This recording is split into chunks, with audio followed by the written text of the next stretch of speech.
Coming up, Alabama coach Nick Saban has another classic rant. We'll give you all the details. And Kirby Smart wants a little payback from Auburn. We'll tell you why next, right here on SEC Country Live.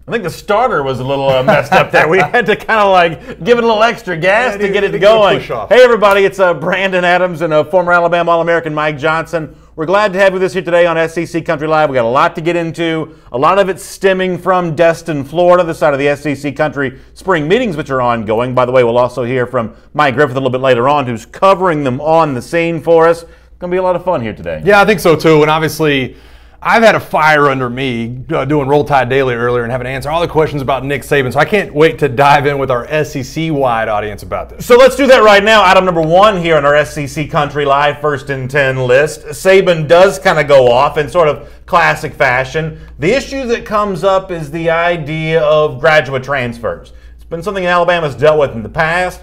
Dealing with it right now because of Brandon Kennedy, the offensive lineman, who I think would like to choose between Auburn and Tennessee. And, well, Saban says, hey, when it comes to this kind of stuff, and I guess Saban's perceived desire to keep these guys in the fold of Alabama, he says, don't blame me for what is an SEC rule. Here is Saban on the subject. I don't think it should be on me. I think we should change the rule. If we agree in the SEC at these meetings that we're going to have free agency in our league and everybody can go wherever they want to go when they graduate, and that's what's best for the game, then I think that's what we should do. Then Brandon Kennedy can go wherever he wants to go. But if we don't do that, why is it on me? Because we have a conference rule that says he can't do it. And he can do it, but he's supposed to sit out for a year. So why is it on me? It's not even my decision. It's a conference rule. I always give people releases. And he has a release to go wherever he wants to go, but the conference rule says he can't go to the conference. So, why is that on me? So that's Nick Saban say, hey, when it comes to graduate transfers and this notion of they're not supposed to transfer from one league school to another, it's not on me, this is the SEC's rule. Here's the only problem with that. It is so obvious over the last couple of years that a SEC school can get any rule changed that it wants to get changed when it benefits especially them. Nick Saban. The rule that you can't transfer from one SEC school to the next as a graduate transfer is only in place seemingly to give head coaches cover. I understand Saban's desire to argue for what's in his best interest. In this case, keeping these guys from going to another school is in his best interest. But no one can take him at face value on this, right? I think that, listen, I'm obviously not going to agree with you on that. I think that with Nick Saban, when he speaks, I think he's got some meaningful words behind him. I think that he feels like he's a scapegoat. This is a policy that's been in place for a long time in the SEC. He feels like that he's at the forefront of this a couple of times in the last couple of years where all of a sudden everybody's pointing at him going, Nick Saban's a bad person. Nick Saban's doing this. When really, a lot of the rules have been lax for the last 5 or 6 years, and the SEC as a whole has kind of been lax on making some of these things happen. They've gone to probably where they shouldn't be. And I think Nick Saban's just saying, listen, let's either do this or let's not do this, and I'm tired of being the target of all this talk. Okay, but hold on. I feel like you're saying something, but you mean something else. You say that Saban's tired of being the scapegoat for this. But what Saban seems to be really tired of is the program that's going to be most adversely affected if graduate transfers move around during the league, because he's got the deepest roster. And a lot of Alabama folks make the argument of, hey, if y'all want the Wild West, if you want graduate transfers hopping from one SEC school to the other, then Alabama's going to stand to collect a lot of these. No, they're not, because they don't have roster space for them. If somebody's leaving, though, if Brandon Kennedy's leaving, that's opening up a roster space to bring in an offensive lineman that might start right away at center for Alabama. That's just. But if you're going to start, if you're Alabama and you're going to start bringing in graduate transfers, you're going to start kicking more kids off the team. That's just a fact of the matter. Well, I think that if you open that can of worms to say, hey, if you're at Alabama and you're not happy and you've graduated and you can go down to Auburn, I don't think it's going to be a problem. I think it's going to take care of itself. If you're a backup linebacker and at no point in the near future do you see yourself getting on the field because a guy like Dylan Moses, who's a 5-star athlete, is going to be playing in front of you, and you want to head somewhere else within the SEC, then guess what? I think there's always somebody else willing to fill that void to come back. But would you agree that Saban, the argument you just heard him made there, is more about defending his position and keeping his guys, Brandon Kennedy this year, Maurice Smith in 2016, from going and playing against him somewhere else? This is not about what he wants the SEC rule to be. This is about what he wants to see about his former players not playing against him on some fall Saturday in the upcoming season. I understand what you're saying, but Nick Saban actually went into this a little bit more detail later on in the day and said, listen, I think we would be one of the schools that would actually benefit from having this rule. I think he just wants the rule to be decided because the indecisiveness of the SEC and Greg Sankey and everybody else that's making this decision is making Nick Saban look like he's the guy that's making the decision. The indecisiveness of, oh, well, you know what, you're not supposed to do it, but we've had a couple of people do it in the last few years. So really it's up to Nick Saban whether or not he wants to sponsor this player. I think it's making Nick look like he's the villain. You mentioned one of those players, Brandon Kennedy, for this year. It was Maurice Smith back in 2016. Saban brings him up and then gets questioned by reporters a bit more. Let's hear some more here from the SEC spring meetings. The Maurice Smith thing wasn't on me either. Would you like just clarity on it's either the rule or it's not the rule? It seems like there's a rule. Let me ask you a question. If we make a rule that guys can transfer whenever they want to transfer, how are we supposed to get people to do what they should do? I'm not talking about as football players. I'm talking about as people. I'm talking about making good choices and decisions off the field. I'm talking about doing the right things academically. So if a guy's missing class and I say, you're not going to play in this game because you're missing class, which I've done on occasion, and then he just says, well, I'm transferring. Is that good? I don't know. I'm not saying it's good or bad. I'm asking you all a question. You don't ever seem to have to answer the questions like that. It seems like in this case it's going to Brooke Trout look, you know. So listen, I mean, Saban there is clearly arguing against transfers, which I think does open him up for criticism. You say that he doesn't want to be treated like the scapegoat here, but he's really the only person saying, hey, once these guys are on campus, let's lock them in a cage and not allow them to go anywhere else. And, I mean, I told you this morning when you came on my show, Dog Nation Daily.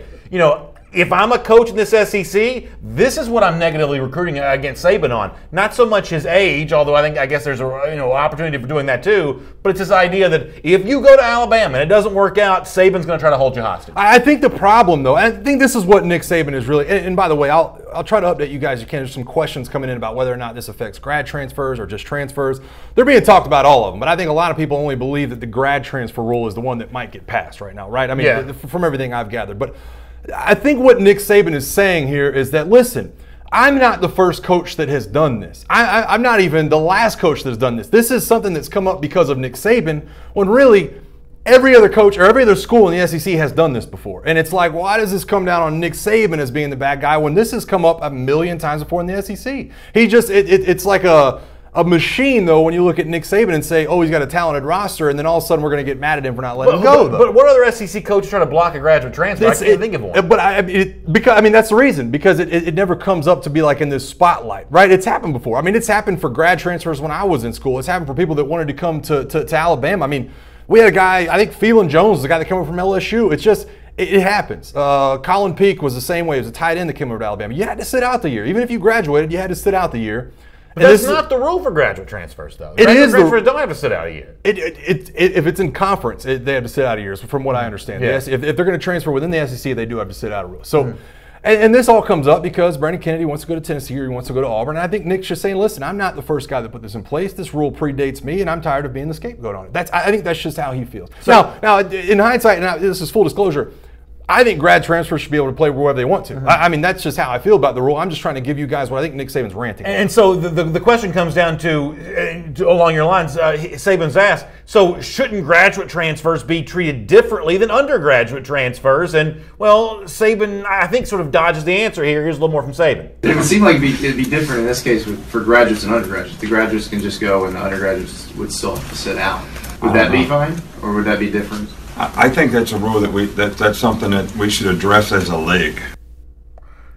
So once again, Saban's a guy that gives a lot of opinions about a lot of different things, but won't flat out say that graduate transfers ought to be able to go where they want to go. So, I mean, for Saban to say I'm unfairly painted into a corner here about wanting to restrict graduate transfers, he's the only coach in the SEC that uses this kind of language what I would describe as restrictive language on the idea of graduate transfer. Well, and my answer to that would be, so far he's been the only coach that's been asked. That's the only coach that we've heard been asked. I think it would be interesting to see if it came to a vote, how many coaches in the SEC actually want their players to be able to leave within the conference and not have to sit out a year. Because I think there's a lot of coaches that understand that this is something that can backfire. We just talked about Darren Kirkland yesterday, right? Mm-hmm. If that guy is just allowed to graduate and he's able to go down to Georgia right now and fill in a middle linebacker spot that Roquan Smith vacated, then I think that he would love the opportunity to do that. And I think it's kind of it's cyclical, right? I mean, they're going to lose players, but there's a chance that Alabama's missing 6 guys in the secondary this year. You can't tell me that they can't go find somebody else in the SEC that would want to play. We're actually going to hear from Pruitt later on the show talking about Darren Kirkland. He's in an interesting spot on this. We'll do this later on,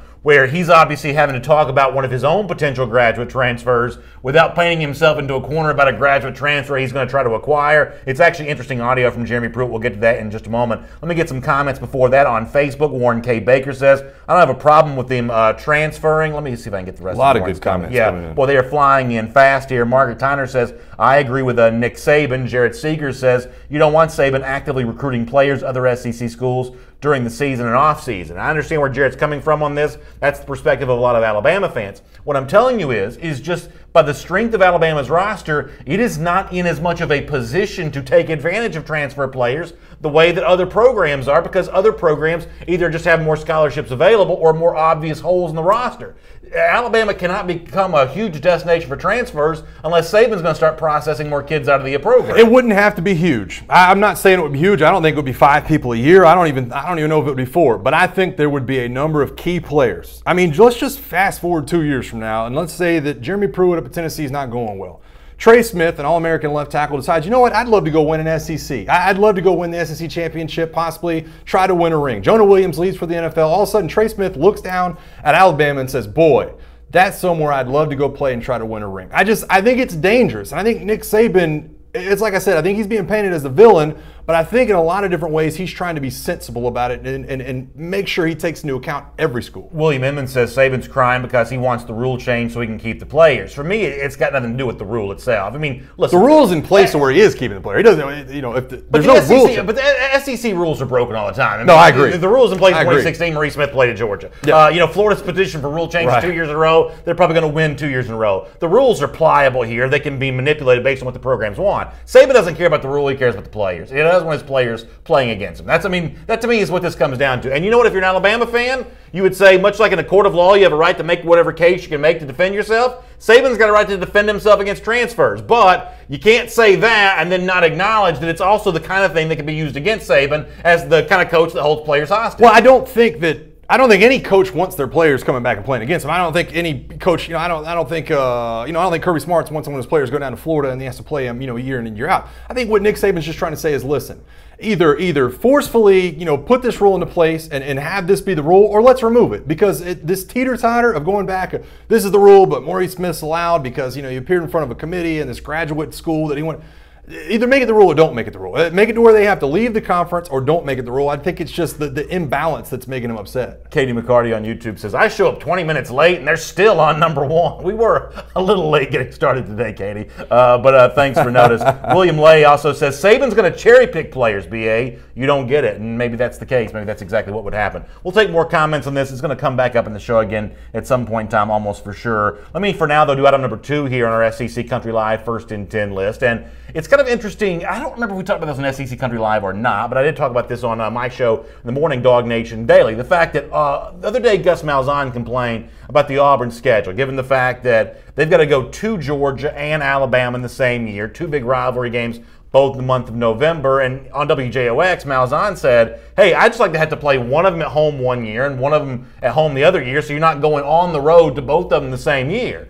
And what we've said here, for those of us who care about the Georgia Bulldogs, well, the way to fix that is to sort of return the favor that Georgia gave to both Auburn and the SEC back in 2012 and 2013 when the Dogs went to Auburn 2 years in a row. And as it turns out, that's exactly what Kirby Smart brought up at the SEC spring meetings here this week. This notion that the Georgia schedule might be aided from a little more balance here. And Auburn coming to Georgia 2 years in a row is the way that Kirby Smart thinks it should be fixed. Here's some pretty fascinating audio from Georgia coach Kirby Smart. Yeah, absolutely. We get a chance to fix that and return the favor that we paid to them. I hear about that a lot. Obviously, I wasn't there, but about the 2 times they had to travel back to back. I think if we can make it more consistent and we balance things out, probably be helpful in the long run. But I got a feeling there's more to it than just us and them.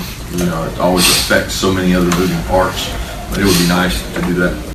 Yeah, Georgia Athletic Director Greg McGarity at the same event on the same subject was talking about how you might have to have multiple dance partners to make a scheduling deal like this work, and we all would agree. I think it's a little bit more complicated than just Auburn coming to Georgia 2 years in a row, but it's something that Kirby Smart thinks is apparently the right thing to do. Here's a little more from Kirby on the subject. Yeah, I feel like if we fix it from that perspective, it would help, and it would help with not having 2 road games back to back for us in the situation we had like this year with the Auburn and the Georgia Tech back to back. But it's not exactly way high up on the priority list. I understand there's problems and difficulties trying to appease everybody, especially with the SEC conference having to do it. And the way I understand it, the reason it happened the first time was because of the addition of the 2 teams.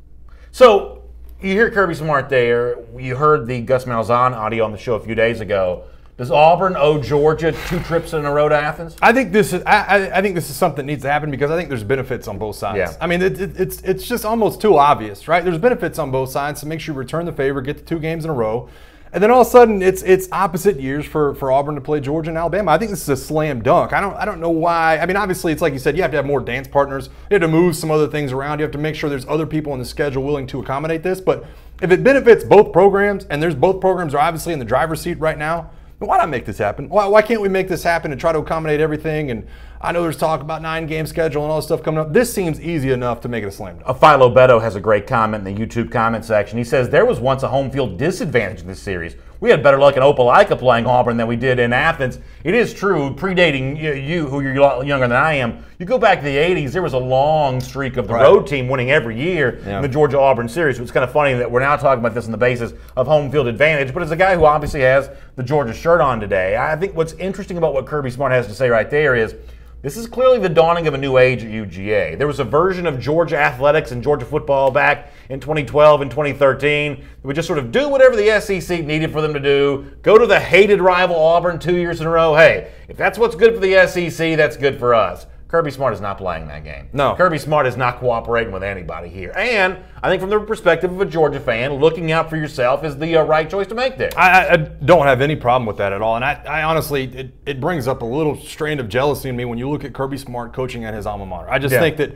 and this is what I think a lot of Alabama fans hold on to whenever the term Dabo Swinney comes up. Because Kirby Smart at Georgia is a guy that's a Georgia grad. He's from the state of Georgia. He's always going to do what's in the best interest of Georgia. It's not always we're going to play this politic game or we're not always going to, rub anybody's back and see what happens.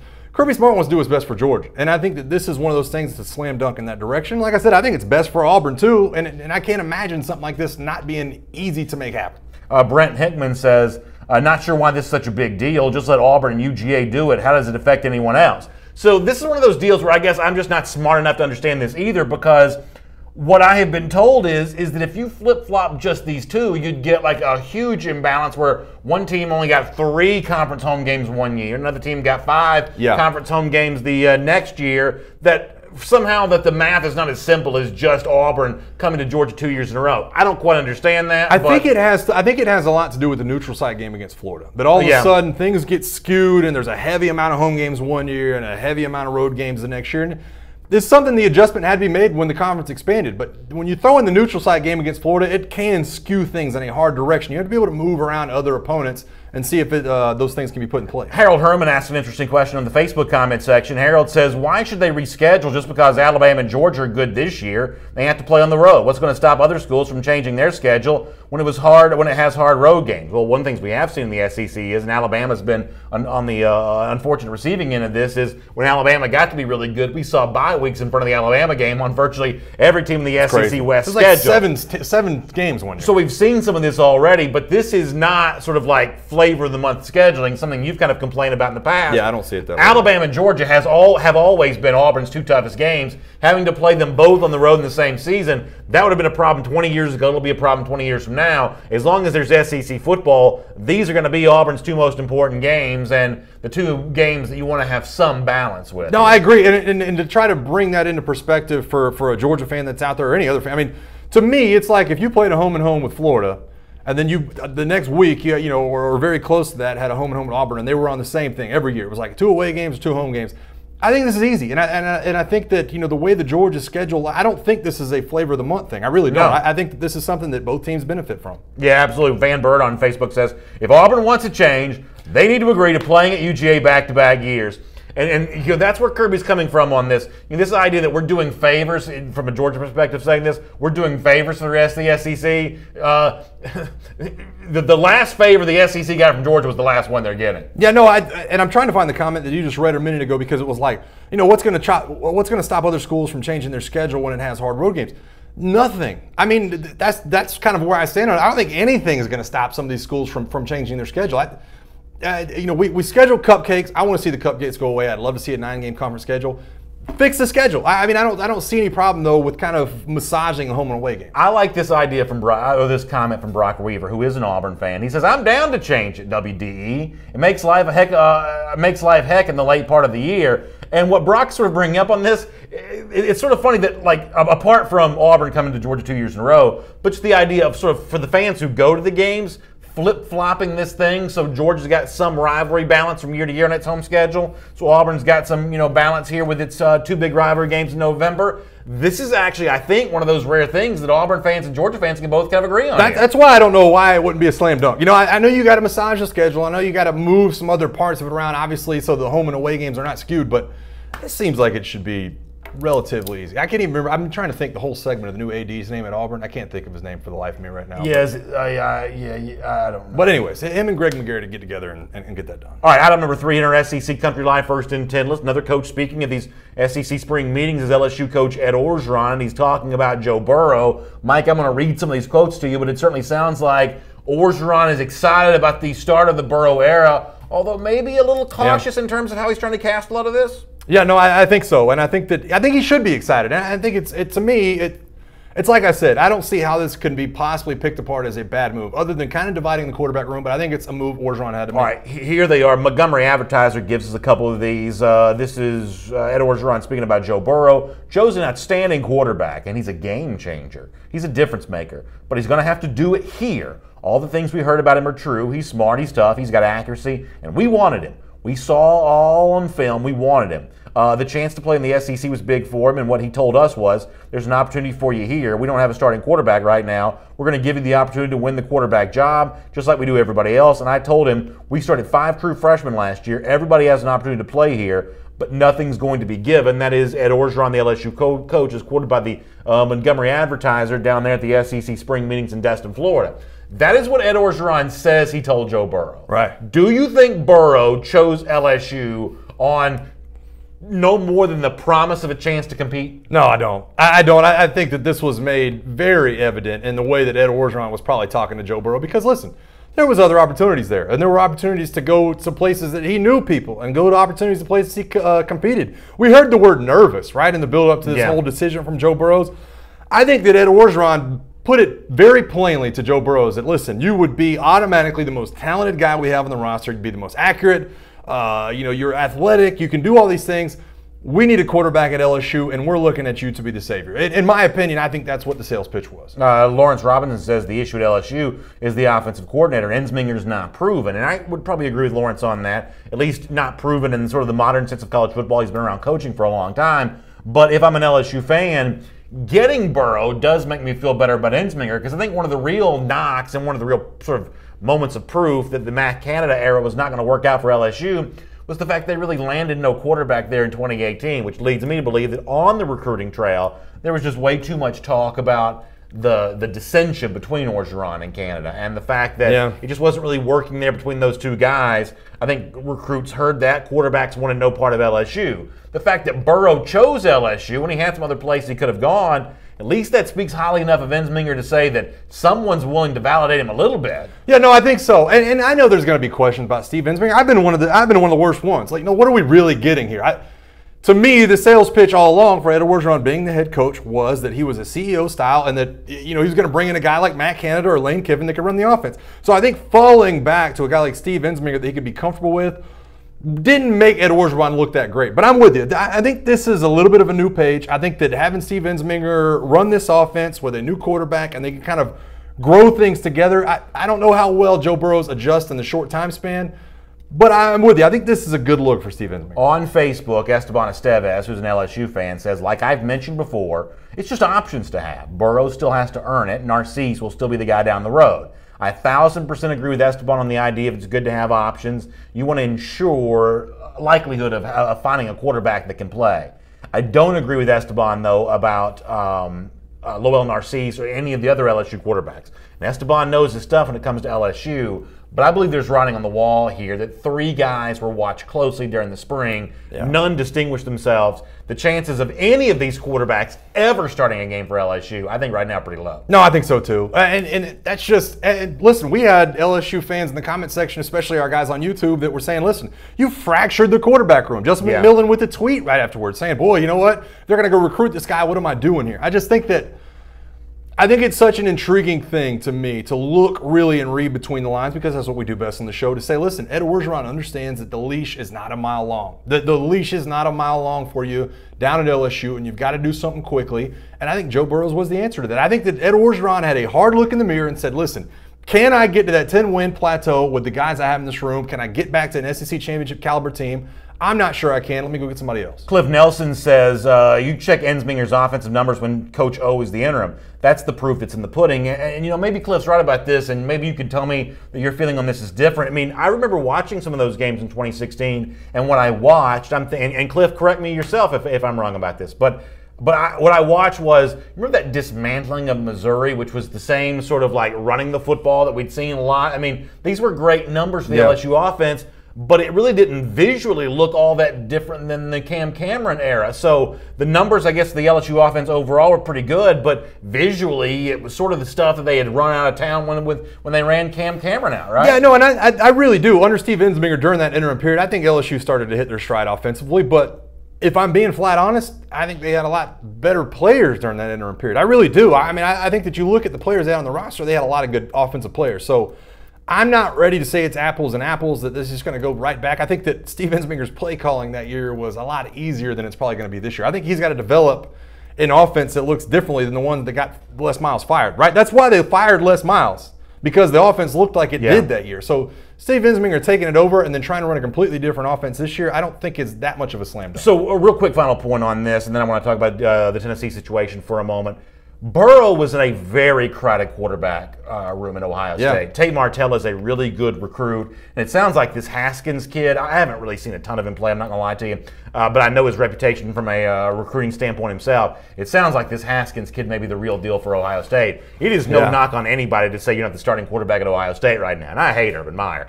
So I'm not saying I'm not saying this in any kind of like willing praise of Ohio State. They just have a very loaded roster, especially at the quarterback position. Is there a chance that Joe Burrow's just really, really good? I mean, that he was blocked by a Haskins, who may be a superstar, and a Martell, who certainly thinks pretty highly of himself. I mean, is there a chance that Joe Burrow is just a really good talent that's sort of fallen in LSU's lap, and all of this changes because of this sort of late spring addition here? I want to believe that. I want to believe that for LSU fans. I think that LSU fans want to believe that this guy really is the game changer he's been sold to be. And we talk about Georgia quarterbacks, talk about Alabama quarterbacks. Ohio State's quarterback room before the Joe Burrow's transfer was, to me, probably the best quarterback room in the country. It really was, from top to bottom. You know what I mean? From 1 to 3, I think the argument can be made that they were the best quarterback room in the country. So I do believe that Dwayne Haskins and Tate Martell, I think they're the real deal. So like I said, I've seen small snippets of what Joe Burrows did in the spring game, and I was very impressed. Now, does that mean he's going to do it every week? Absolutely not. It's kind of the Tua conversation. You saw 1.5.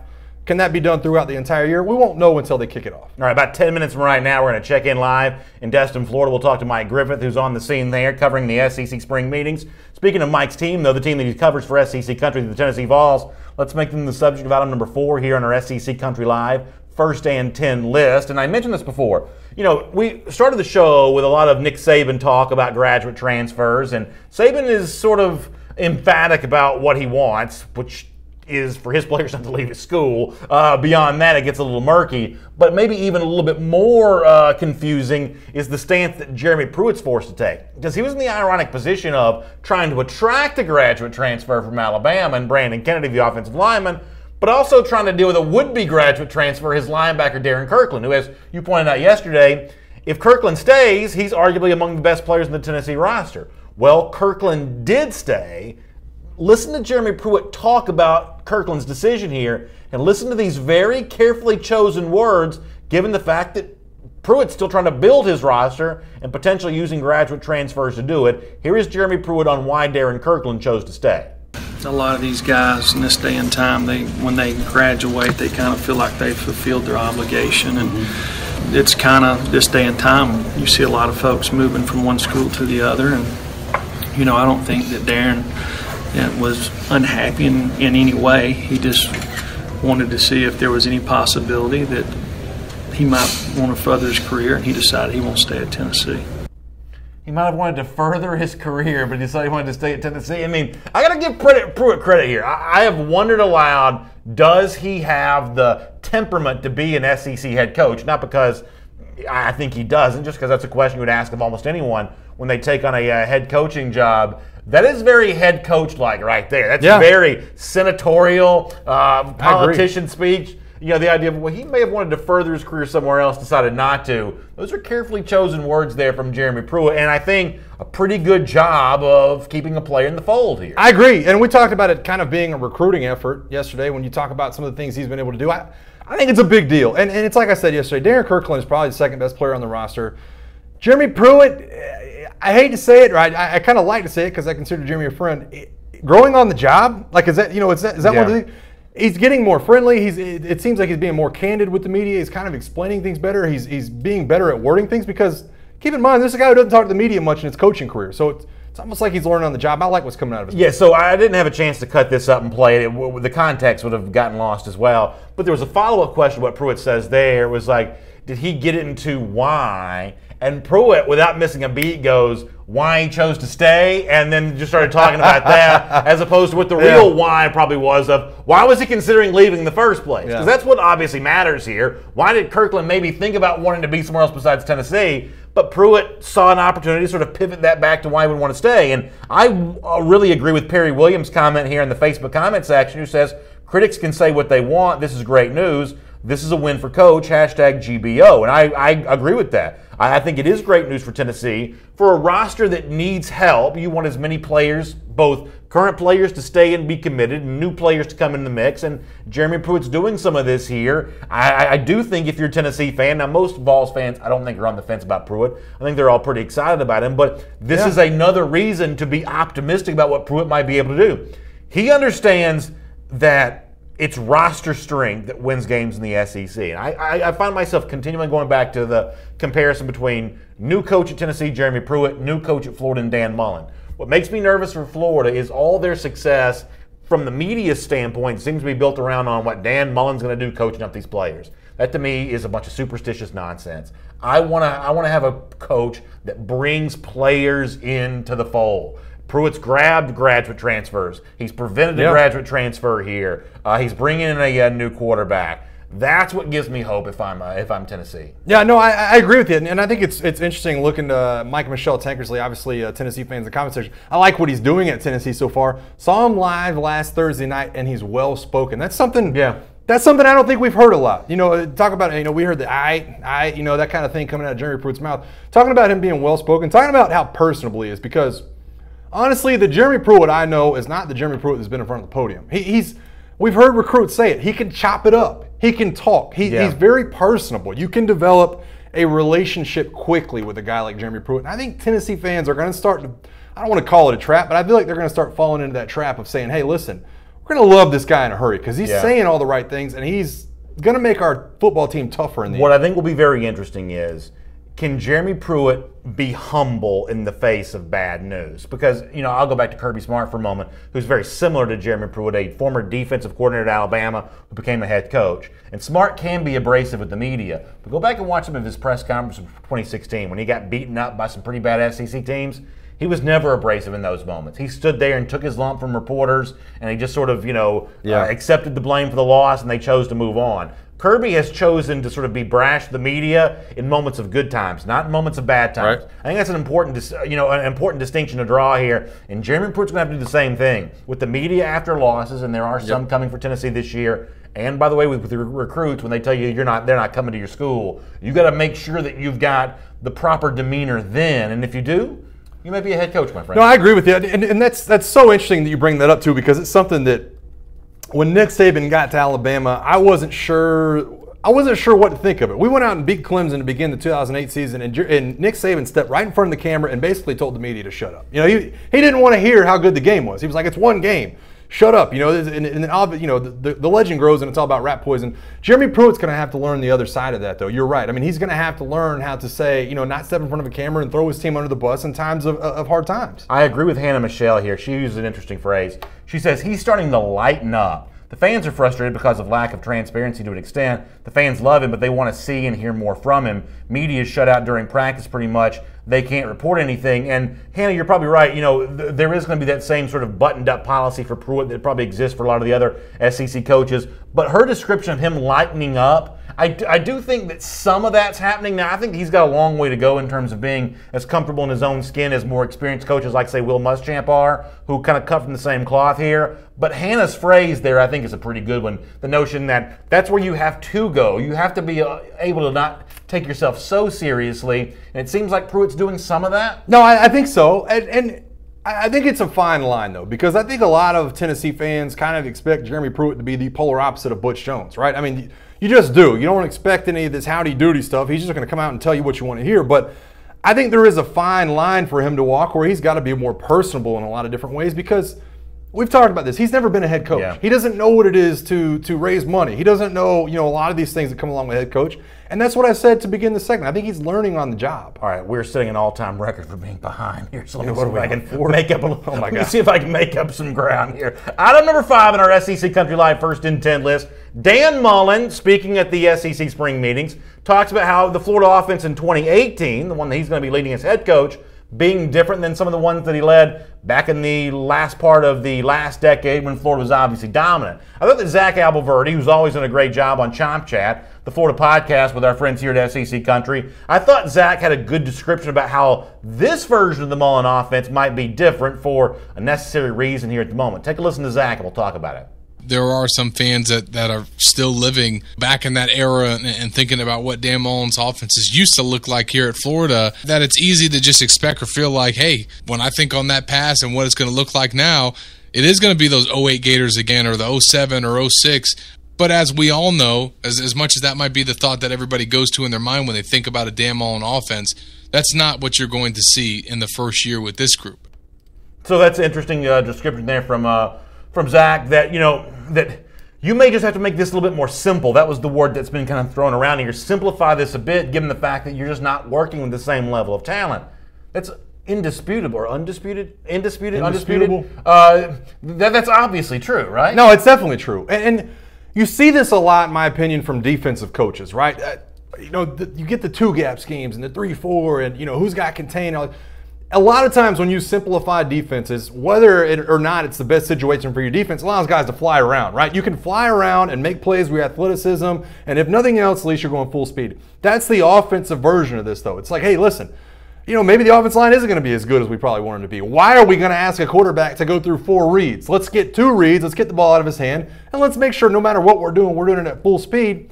I think that Dan Mullen understands for now, this is the best way to go about his offense. Now, if you got a 2-year, 3-year starter at quarterback, that's one thing. But for now, moving into year 1, why not make everybody play at full speed? I love this comment from Derek Dwayne Hewitt, who says, I love this saying, you may have to tell me whoa, but you'll never have to tell me to go. That's from Chad Morris when he was the offensive coach for Clemson. That's a pretty good saying, right? Yeah. You may tell me whoa, but you don't have to tell me to go. And I guess there will be some saying whoa to, whether it's Felipe Franks we talked about yesterday, whether it's Emory Jones we've talked about a bunch. You're going to tell these guys whoa a little bit this year, right? Rick Keene also says, as a Gators fan, this makes me very happy to hear. Gators' weakest point is going to be at quarterback. The more simple, the better. What I love about all this is that he's done the same thing when they took over the last time, and the Gators were successful. And maybe this is a case of, if you believe that Martez Ivey's an anchor at left tackle and Juwan Taylor is it Juwan Taylor is an anchor over there on the right tackle, then with Jordan Scarlett and somebody P. Ryan at the running back position, LaMichael P. Ryan,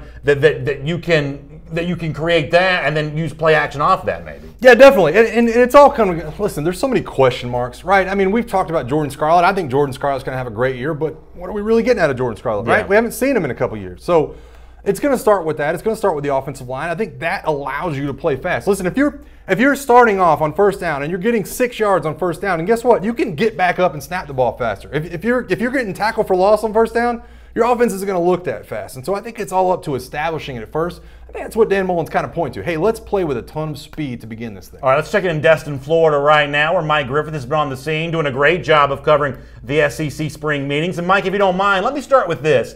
There was a lot of audio and video that you've been able to capture of what Nick Saban had to say about the transfer rule. Jeromy Pruitt also talking about this a bit himself, given the fact that he'd like to get Brandon Kennedy, the offensive lineman in question, in the fold. From you and the media that are gathered there, what has been y'all's reaction to what the coaches have had to say here this week?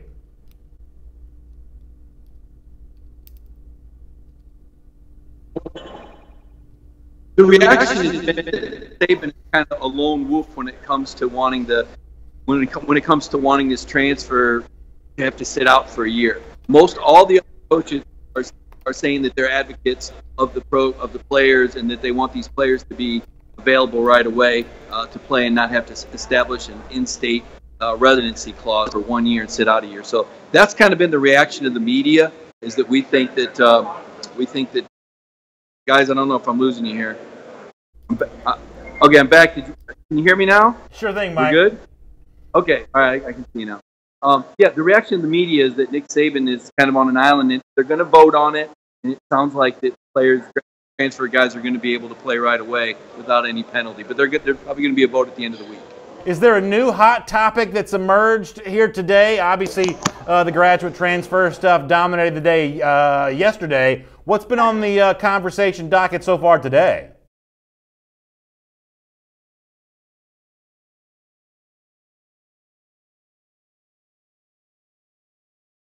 Thanks all for your patience. Mike's information on We're this trying stuff, to make it happen. Listen, he's top notch. He knows this stuff. Threading the needle of the Skype connection, not exactly working out. We'll get you all that insight down from Destin at some point, but I appreciate you guys sticking with us. Yeah, really, thanks for that, and good stuff from Mike. What do you say for now? We just move on to item number 6 here on our SEC Country Live First and 10 list, and one of the things that you and I have talked about before is my love of off-season content. Yeah, I like preseason previews. I like all that kind of stuff. And ESPN had a really interesting look the other day at the potential breakout stars for all of its preseason top 25 teams. And one of the things I noticed is kind of an interesting thread. For 3 of the teams that were mentioned, obviously preseason top 25 teams, the potential breakout stars were all names from the defensive line. Let me give you these here. Alabama, who's obviously ranked number 1 by ESPN, they mentioned Raekwon Davis as a potential breakout star. I could make the case that Raekwon Davis already broken out. Right, yeah. Maybe the best player in the national championship game. That's a pretty good place to go. But for Auburn, it's Nick Coe. It's Dalen Mack for Texas A&M. And, there are a couple things here. First of all, if you want to know the example of why the SEC is the dominant conference in college football, this prevalence of elite defensive linemen is, I think, where you go with that That's first huge. and foremost. But when you look at these names, is there one that you would say, you know what, this is of a collection of potential breakout stars, this is the breakout star of breakout stars? I have to believe, and this is a shout out to Bo Molinari. He's been begging for us to talk about Texas A&M today. It's Dalen Mack, and to me, I love Raekwon Davis. I love what he brings to the table. I think he's tall, he's long, he's got it all. Nick Coe can play multiple positions. I think that he's got a ton of other stars on the defensive line with him. I think he takes over a little bit of that role from Jeff Holland. But this is Dalen Mack. He's not going to get the coverage because he's at Texas A&M, but if anybody has watched this guy play, he's already said this offseason that he's down a little bit of weight. The new strength coach down there, which I can't remember his name right now, has got him into shape. He's lost.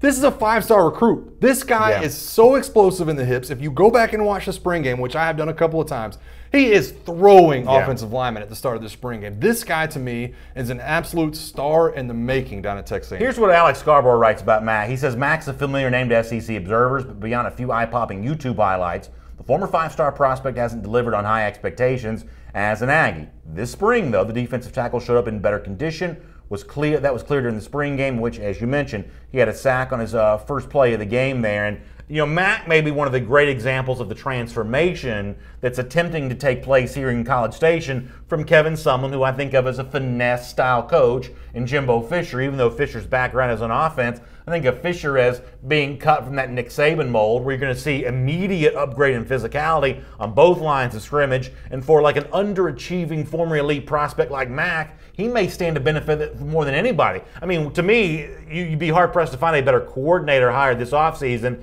than Jimbo getting Mike Elko away from Notre Dame, who was universally thought to be a good defensive coordinator. You let Elko work with Mack as opposed to, for whatever reason, John Chavis, who had been a good defensive coordinator, especially at LSU, but in a lot of places, it just wasn't working for him in College Station. The pairing of Elko working with Mack, I think, could be really fun. And Jerry Schmidt was the guy's name I was trying to think of, the new strength and conditioning coach down at Texas A&M. And how many times have we gone through this when we talk about new head coaches? I always say this.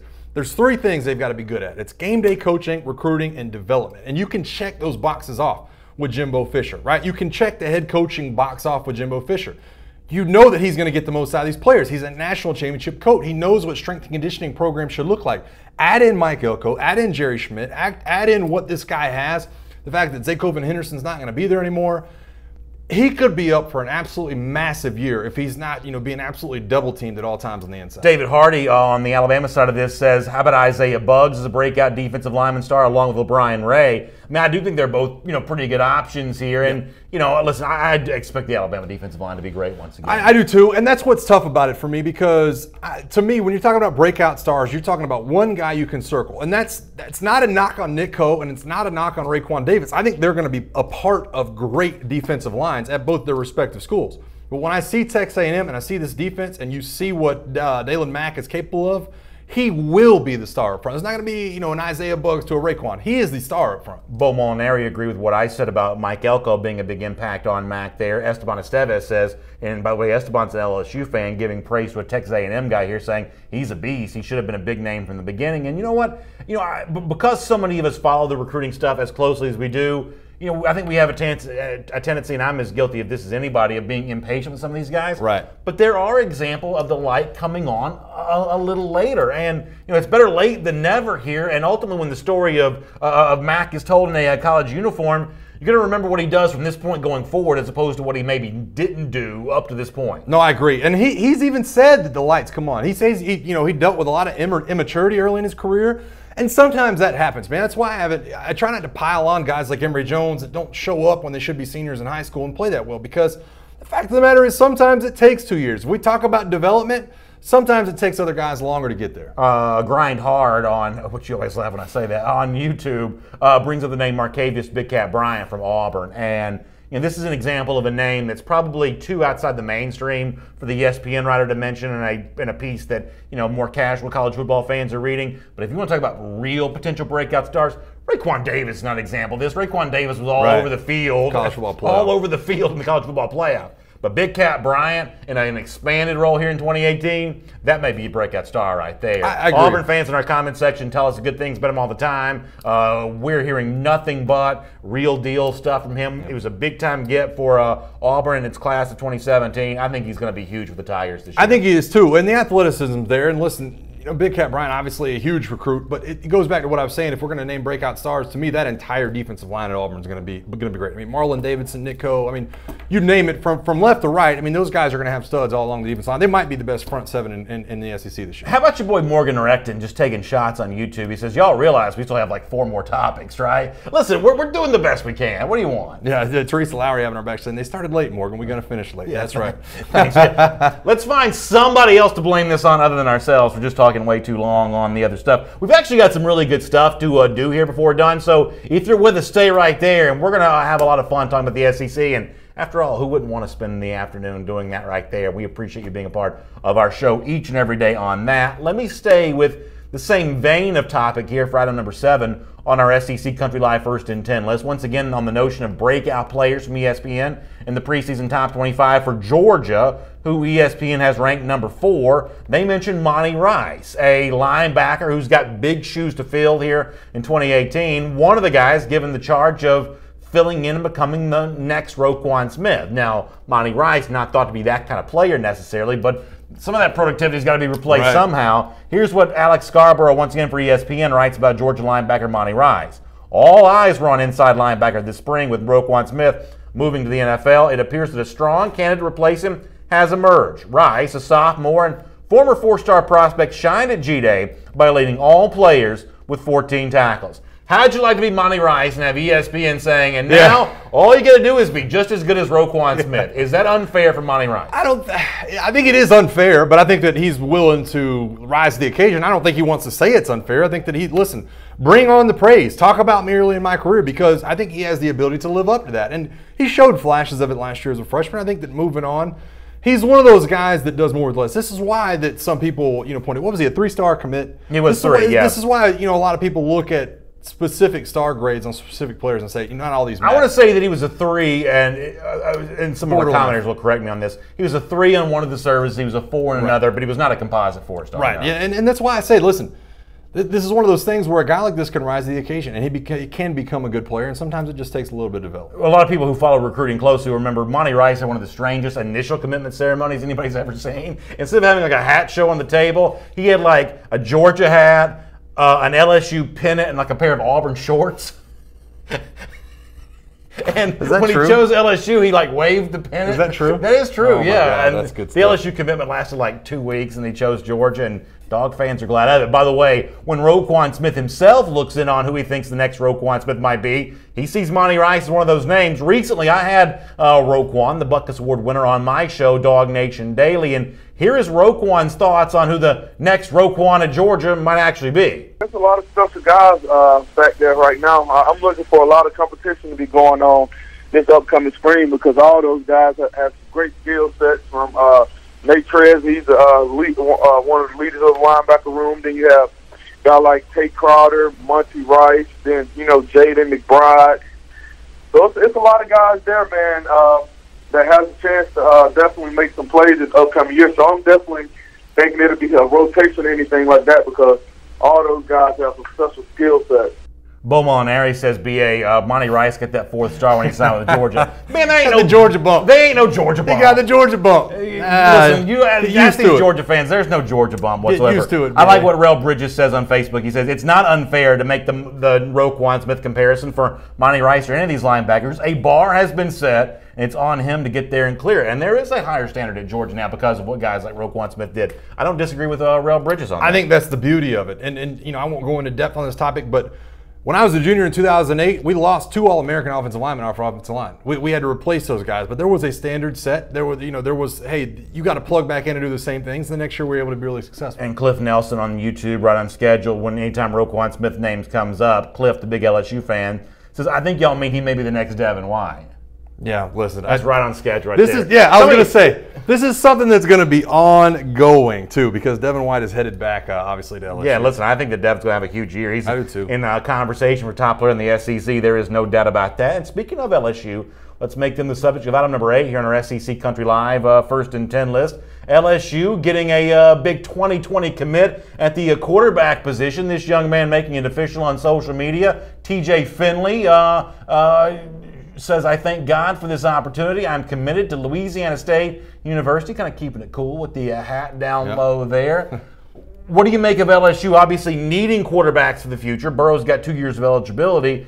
What do you make of LSU going 2020 here with the quarterback? I like it. I mean, listen, as far as measurables go, 6'6", 230 pounds. Obviously, he's doing a ton of good things in high school. I love his confidence, too. I guess I love his confidence. By the way, I hate to go down this path again because I bring this up all the time. Why can't we smile in these pictures? Why can't we be happy? We're committed, Yeah, Michael. Why is it that we have to give this, stern, Yeah, Michael's one of our producers, much younger, much cooler, much hipper than either of us are. I blame his generation for this. They're all giving duck face in every picture. It's always like a hand signal and no smile, but it's another topic for another. There's a lot of duck face going on. Now, look, if you're the quarterback, I don't mind you playing it cool there. Yeah. I don't mind you going, low with the hat. But you did just commit to LSU. I think it's great that LSU, I don't want to say they hopped on this kid early because the way he's been talking, they talk every day to Ed Orgeron. He has a great relationship with Steve Insminger. But I think this is one of those guys that's profiles. If you just look at his measurables, his profile is going to rise. He's just finished his sophomore season, he's headed into his junior year. He's got a lot of football left in front of him in high school. Getting a 6'6", 230-pound quarterback to commit before their junior season of high school is never going to be a bad thing. I think it's great for him. I think ultimately what LSU is still missing, though, and part of the reason why I bring this up is they need that centerpiece quarterback recruit, right? Yeah. You know what I'm saying? You got to find that quarterback, and even with Burrow having 2 years of eligibility, you got to find that guy for the 2019 class that you can build a class around. Getting a 3-star kid for 2020 does not absolve you of the responsibility of getting a 4 or preferably no doubt. very, very high 4-star quarterback for the class of 2019. You're not absolved from that responsibility. I don't think so, but it would make it easier to swallow, in my opinion. I mean, you already recruited a guy, in my mind, Joe Burrows, that kind of bridges that gap. So Joe Burrows is going to spend 2 years at LSU. I don't think this upcoming signing class signing a quarterback is going to make or break you. I think that obviously you've got a long road ahead to keep this kid, kind of invested in LSU. But he said all along that it's his dream school, and he says, this is a place I can go plug in right away as a true freshman and be the starting quarterback. Here's the way I'm going to approach this, though, with you, because I learned this from Brandon Adams to come at this from a different angle. If he's saying that the reason he's going there is to start as a true freshman, does that not make you tiptoe a little bit around this next signing class signing a quarterback? No, he ain't signing. He's not starting. Well, that's what he said. In an interview he gave, he said, listen, I'm going to LSU because I can show up right away and be a starting quarterback as a true freshman. That's what I'm saying. I think this brings up another angle for Ed Orgeron, and I don't think it breaks your class next year if you don't sign one. I think we're different on this. I pulled the Brandon Adams on him. LSU needs a quarterback badly for 2019. I just think you got to build around on something like this. This kid might as well talk about the Tooth Fairy and the Easter Bunny. No. If he thinks that's a long way away. Yeah, no doubt. All right, coming up in a moment, I'm going to give you something that I know will get you excited about the upcoming college football season. Before we get to that, interesting topic here, item number 9 on our SEC Country Live First and 10 list. And I want to let you hear a little bit more audio from Jeromy Pruitt. Pruitt is obviously an interesting position in that he is a former defensive coordinator at Alabama as a head coach. Sort of cut from the same cloth of Kirby Smart, who followed a very similar path to Georgia. Will Muschamp, who's kind of in the same vein. And, for Pruitt, who's sort of been around the bend a few times, a lot of these guys, he calls a lot of these guys friends. But what Pruitt finds out now is when he calls his friends, they're apparently not quite as quick to call him back. Here is Jeromy Pruitt. I think this is really funny. Take a listen to this. What's interesting is I look around the room and I've got a bunch of friends in this profession that are sitting around the tables with me, but none of them's offered any help. So, listen, I don't know if he's being serious or not. I mean, Will Muschamp actually said when he was asked about what advice he would give to Jeromy Pruitt, he wouldn't answer the question, which was in its own way kind of funny. And they bring this up to Pruitt, and he says, well, actually, he's been one of the guys that's been the most helpful to me. So is Pruitt being serious or joking when he says, these guys aren't helping me with anything?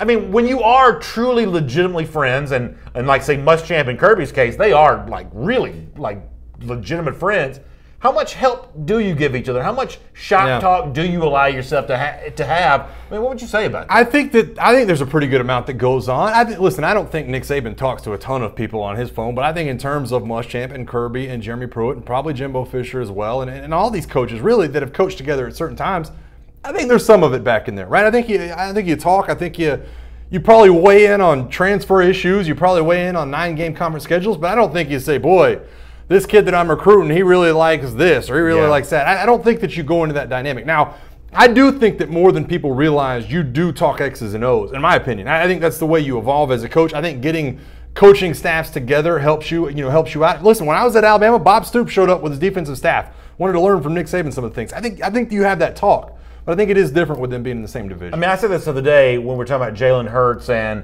who was it that Hurts was working with from Auburn? I forget. It was an Auburn player that he was training with and working with. And I said, right. I don't like the visual image of competitors. Cam Martin? Yeah, it was Cam Martin. That's what it was. I don't like the visual image of competitors working together. I would say that about players. I'll say the same thing about coaches, although coaches' careers in college football last a lot longer than the players who sort of cycle out every 3 and 4 years. But I like the image, even if it's a somewhat manufactured image, of competitors at each other's throat. I like the idea. I mean, After all, Kirby, Pruitt, and Muschamp can't likely all keep the same job for the next 15 years. That's a good point. One of them being good is going to get the other one fired. Right. It's got to go in a cycle. Yeah, so, it would seem that would fray the friendship a bit. So I don't know if Pruitt's telling the truth or not, But I do like the idea of Muschamp and Kirby saying, "Hey, buddy, you're on your own. Right? Yeah, I'm not helping you with nothing. You're our rival." I definitely tend to agree with that. I think there's some talking back and forth, but I don't think it's one of those things that happens often. All right, item number 10, SEC Country Live. Our 1st and 10 list. I told you a moment ago this will get you excited about the upcoming season. CBS, the SEC spring meetings in Destin, Florida, releasing some of the upcoming schedule of games. How about starting week 1, West Virginia and Charlotte against Tennessee? That's at 3:30 p.m. for the aforementioned Jeromy Pruitt's debut as Vols coach. Then it's announced that the second week of the season, Georgia at South Carolina. That's a 3:30 start there as well for one of those pivotal SEC East games. We find out that LSU Auburn, September 15th, also going to be at 3:30. Boy, that's 3 really good starts to the season. And then, as tradition would dictate, Florida and Georgia, or as we say down here, Georgia and Florida, at 3:30 p.m. on October 27th. That will also once again be on CBS there. So, listen, if some announcements of some televised games didn't get you fired up, I don't know what to tell you. I'm here for it. I'm so ready to go when I see this schedule, man. I can't wait till it kicks off. Morgan Recton checking out on YouTube says, I got to run. Great show. Morgan, thanks for checking out on the show. Teresa Lowry says she loves the idea of her team, Tennessee, being first up on CBS this year. I'm excited about that Tennessee-West Virginia game. Yeah, I am too. It's going to be a great one. Yeah, so always fun to kind of get some of that kind of stuff going. And here on SEC Country Live, we're always looking to close the show the same way. We are always looking for champions of life. And today, the champion of life phrase probably becomes a little less ironic. Take a look at Tom Brady, sort of epitomizing the idea of living your best life. He's got a supermodel wife. He is, I'm not even sure where this is, somewhere, Monaco, I guess, in the Monaco Grand Prix maybe. And he's throwing the football here from one yacht to the other, courtesy of the watchmaker Tag, I believe it's Heuer. I believe that's how you say that, Tag Heuer. Listen, this is as like living it up as one can get. Now, first of all, I guess it's a good job here by the guy catching the football. But, if you're tossing a football around a yacht, you got Giselle there next to you, you're wearing heaven knows what for clothes, but nonetheless, you're, this is how one should live. I'm pretty sure this is the guy that won the race as well. Is this the Monaco Grand Prix winner? I think this is the guy who actually... I know you're a big NASCAR fan. Do you watch the Monaco Grand Prix? That's a cool race. Do y'all watch that at all? It's the biggest day of racing of the year. To the Monaco Grand Prix, the Indy 500. They race through the streets of Monaco, beautiful with the yachts and everything. And I love it. How jealous are you of Tom Brady? We have champion life every day. That guy is an actual champion. That's an actual champion of life, truly living his best life. Hey, thanks for checking out the show. We're going to have the podcast up for you right away. For those of you that listen to the podcast every day, thank you so much for doing that. We really appreciate that. And on video, share the show with your friends on Facebook and YouTube and Twitter, I guess, too. Let everybody know that we're talking about the SEC here every afternoon. We'll look forward to being back tomorrow at 3 p.m. Eastern Time for another episode of SEC Country Live. Y'all have a great day.